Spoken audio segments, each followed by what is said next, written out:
네, 잠시 후에는 이재명 민주당 대표의 공직선거법 위반 항소심 선고 공판이 열립니다. 오늘 선거 결과에 따라서 이 대표의 정치적 운명이 좌우될 것으로 보이는데요. 관련 내용 임주혜 변호사와 함께 얘기 나눠보겠습니다. 어서 오세요. 안녕하세요. 네, 안녕하세요. 네. 일단 항소심에서 1심의 판단과 달라질 변수가 있을까? 이 부분이 관심인 거잖아요. 어떤 게 있을까요? 그렇습니다. 이 공직선거법 위반 사건 관련해서 1심에서 징역 1년에 집행유예 2년이 선고가 되었습니다. 10년간 피선거권이 제한되는 그런 형량이 나왔기 때문에 항소심의 쟁점은 과연 이 피선거권이 제한되고 의원직이 상실되는 벌금 100만 원 이상이 나올 것인가, 그렇지 않을 것인가. 결국 이 부분에 관심이 집중되고 있는데요. 그렇다면 항소심에서 사실관계 부분에 대해서 이재명 대표 측에서 뭔가 반전을 가져올 만한 그런 카드를 내밀었어야 합니다. 지금 문제되고 있는 그 발언들을 좀 정리해 보자면요. 고 김문기 씨를 몰랐다는 점, 고 김문기 씨와 골프를 치지 않았다. 그리고 백현동 부지 용도 변경과 관련해서 국토부의 협박 때문에 용도 변경을 해준 것이다. 이렇게 크게 보자면 이 세 가지 발언이 문제가 된다고 볼 수 있는데, 이 중에 고 김문기 차장을 몰랐다라는 발언에 대해서는 무죄가 나왔지만 함께 골프를 치지 않았다. 그리고 국토부 협박 때문에 용도 변경을 해줬다라는 부분은 유죄가 나왔습니다. 그렇다면은 이재명 대표 측에서는 과연 이 상황을 무죄 내지는 100만 원을 미치지 못하는 벌금형으로 감형을 받기 위해선 이 사실관계 일부분, 유죄가 나온 부분에 대해서 일부라도 무죄로 바꿀 수 있는 그런 쟁점을 제시했느냐가 한 가지 포인트가 될 것 같고요. 양형이 결국 중요하기 때문에 지금 징역형의 집행유예형인데 이것을 벌금으로 한 단계 낮추고 그 벌금 중에서도 100만 원에 미치지 못하는 형으로 낮출 수 있을 것인가, 사실 이 부분이 쟁점으로 떠오르고 있습니다. 재판부가, 그러니까 검찰에 그 이재명 대표가 김문기를 몰랐다라고 발언한 이 부분을 가지고 더 명확하게 특정하라 그러면서 공소장 변경을 요청하지 않았습니까? 근데 이런 어떻게 보면 그 변경을 하라는 요청이 좀 흔하게 있습니까? 어떻습니까? 사실 항소심에서 공소장 변경을 요구하고 이걸 받아들이는 것이 뭐 흔하다고 볼 수는 없습니다. 네. 다만 법적으로 불가능한 것은 아니고요. 여전히 사실심이 진행 중인 상황이기 때문에 공소장 변경은 가능합니다. 네. 이 재판부가 왜 공소장 변경을 요청했는가, 이를 두고도 양측 모두에서 좀 더 유리하게 해석하려는 그런 측면이 있는데, 일단 재판부에서는 기존에는 이 인터뷰 발언들을 나열하는 형식으로 공소 사실이 기술되어 있었습니다. 예. 이것을 좀 더 구체화해서 이 발언 어느 부분이 허위의 사실에 해당하는지를 정확하게 매칭시켜달라라는 취지였거든요. 그렇기 때문에 이제 검찰 측에서는 이 부분을 조금 더 구체화해서 성남시장 시절에는 고 김문기 차장을 몰랐다. 그리고 함께 골프를 치지 않았다.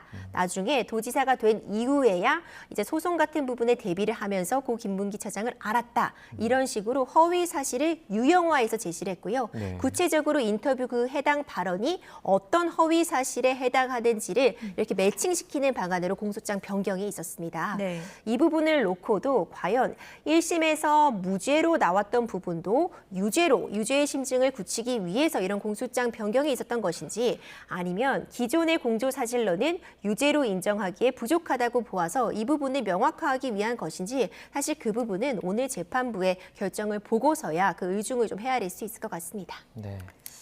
핵심은 결국 골프 아니겠습니까? 그러니까 이재명 대표 측에서는 골프를 안 쳤다고 한 적은 없다라고 주장을 하고 있는 건데, 이 부분이 그 재판부 판결에 좀 영향을 주게 될까요? 어떻게 보십니까? 사실 그 부분이 유죄로 나왔기 때문에 이재명 대표 측에서는 이번 항소심에서 반드시 그 부분을 무죄로 바꿔야 되는 그런 상황이라고 보여집니다. 사진이 조작됐다는 발언하고 좀 연관이 돼 있는 거죠? 그렇습니다. 예. 그 인터뷰 내용을 보자면 이제 국민의힘 측에서 마치 4명만 함께 골프를 친 사진처럼 조작을 했다라고 말을 했다는 건데, 지금 바로 저희가 그래픽으로 준비했는데 왼쪽에 이제 원본이고 오른쪽에 이제 4명만 담겨 있는 사진입니다. 그렇죠. 이제 저 중에서 일부 이 4명만을 이제 확대해서 여기만 잘라서 제시한 것이 마치 골프를 친 것처럼 보이게 하기 위한 이제 조작이다.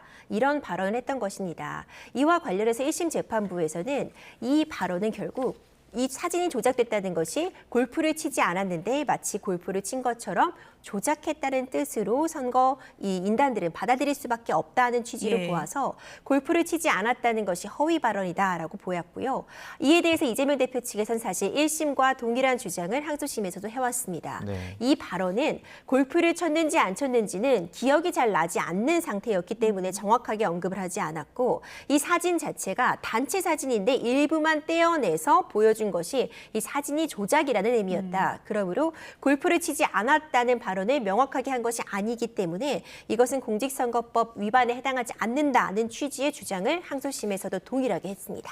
그런데 1심에서 어쨌든 유죄 판결이 났는데 이게 2심에서 같은 주장을 뭐 추가적인 근거 없이 하게 된다면 2심에서 이게 좀 바뀔 가능성도 있는 겁니까? 아니면 거의 없다고 봐야 됩니까? 재판부가 이 상황을 어떻게 바라볼지에 따라 달라질 수는 있어 보입니다. 네. 이재명 대표 측에서는 이 부분에 대한 주장을 이제 강화하기 위해서 뭐 일명 그 챗 GPT에게 이 해당 발언을 들려주고 어떻게 해석을 하는 것으로 보이는지 네. 이런 부분까지도 제시를 했다고 해요. 그러니까 이 사진이 조작됐다 이 부분이 과연 이 사진 자체만을 의미하는 것인지 골프를 치지 않았다는 주장으로 들리는지에 대해서 이재명 대표 측에서는 이것은 사진 조작만을 의미한 것이다라는 주장을 강화하기 위해 여러 가지 이런 증거들을 챗 제시했다고. GPT가 공식적으로 근거로 쓰입니까?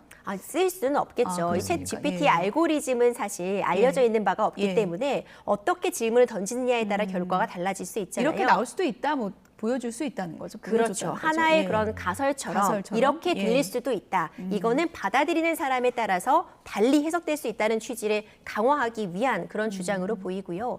결국 재판부에서는 일반적인 사람들이라면 일반적으로 지금 선거권, 이 투표권을 한번 행사해야 되는 국민들 입장에서 해당 발언이 어떻게 들릴 것이냐를 좀 중점적으로 보지 않을까 싶고요. 사실관계 부분에 있어서 어떤 주요한 부분에서 달라지는 부분이 없다면 1심의 판단이 달라질 그럴 여지가 많지는 않다고 보여지지만 네. 양형에 있어서의 참작이라던가 부분은 충분히 있을 수 있기 때문에 결과를 좀 지켜볼 필요가 있습니다. 네, 국토부 협박이 있었다. 이 발언이 이제 두 번째 쟁점인데 이 쟁점 관련해서는 추가 증인도 있었다고 하는데 변수가 될까요? 그렇죠. 사실 그 부분도 굉장히 중요합니다. 예. 이 용도 변경과 관련해서 국토부의 협박이 있었다. 이 부분이 유죄로 판단을 받았기 때문에 이재명 대표 측에서는 반드시 이 부분에 대한 주장을 깨고 나가야 되는 상황입니다. 네.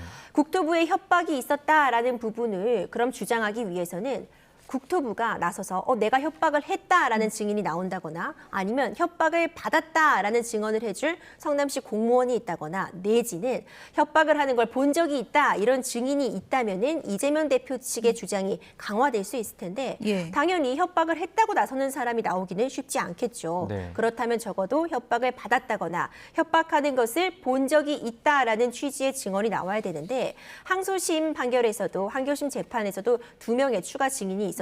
네. 하지만 유의미한 증언을 받지 못했습니다. 이 성남시 공무원의 경우에도 협박을 당한 적은 없다는 취지의 증언이 있었고 이 관련해서도 이 협박을 하는 것을 본 적이 없다는 취지의 증언.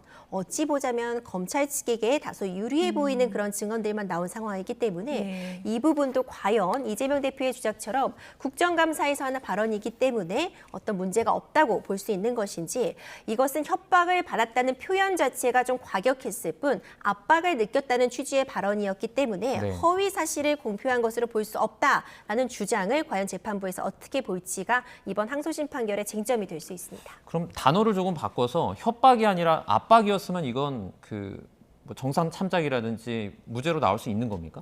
국토부의 압박이 있었다 이 부분에 대해서도 사실상 네. 어떤 뚜렷한 증거가 있는 것은 아닙니다. 하지만 적어도 협박은 우리가 법적인 용어라고 볼 수 있잖아요. 구체적으로 어떤 압박이나 이런 부분이 있어서 내가 원치 않는 행동을 하게 했다 이런 뜻이 있는 것이고 네. 압박은 어찌 보자면 주관적인 표현입니다. 이런 부분의 차이는 있을 수 있겠지만 결과적으로 이를 뒷받칠 만한 증거가 있느냐가 쟁점이 될 것 같습니다. 네. 끝으로 이것 좀 짚어볼게요. 어쨌든 이제 재판 일정이 정치적으로는 상당히 좀 의미도 있기 때문에 대법원 선고 일정은 이렇게 되면 어떻게 되는 것인가 이것도 궁금해하는 분들 많거든요. 그렇죠. 원래 공직선거법 위반 사건은 633 원칙이라고 해서 이제 1심은 6개월, 항소심과 대법원 판단은 3개월 내에 나와야 됩니다. 하지만 이미 이런 부분들이 지켜지지 못했습니다. 항소심이 굉장히 빠르게 돌아갔다고 해도 3개월 이상은 걸렸거든요. 조심스럽게 예측을 해보자면 결국 이제 대법원까지 간다고 했을 때 한 달 정도의 기간은 서류를 서로 주고받는 데 걸릴 수밖에 없습니다. 그러면 대법원에 결국 한 달 내진 2달 정도 결국 심리할 충분한 시간은 주어져야 돼서 일각에서 얘기하는 것처럼 뭐 6월 이내에 선고가 나올 것이냐 이런 부분은 아직은 좀 조심스럽다 이렇게 말씀을 드릴 수 있겠지만 적어도 이미 사실관계에 대한 다툼이 1심과 항소심을 거치면서 대부분 이루어졌기 때문에 항소심보다는 훨씬 빠른 시간 내에 대법원은 결론을 내릴 수 있으리라고 봅니다. 네. 선고 결과는 잠시 뒤면 확인해 볼 수 있겠네요. 지금까지 임주혜 변호사였습니다. 고맙습니다.